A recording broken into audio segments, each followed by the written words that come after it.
Mantap. Nanas sekarang ini tak hanya dinikmati buahnya saja. Nanas juga memiliki potensi lain seperti menjadi benang yang diolah dari daunnya.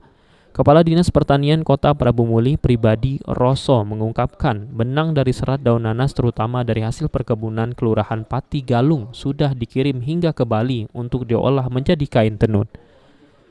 Meskipun warga sudah bisa memproduksi benang dari serat daun nanas, akan tetapi pihaknya belum bisa memenuhi permintaan dalam jumlah besar.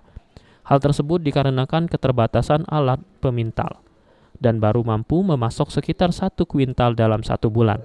Rumputan, begitu juga serat nanasnya ini juga alhamdulillah kita sudah bisa memproduksi, tapi belum banyak jumlahnya itu.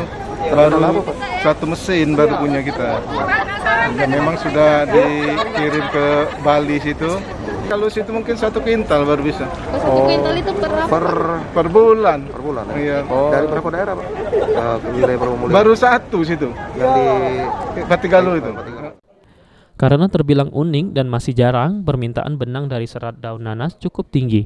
Menurut informasi, negara Singapura sanggup mengimpor sebanyak 1 ton.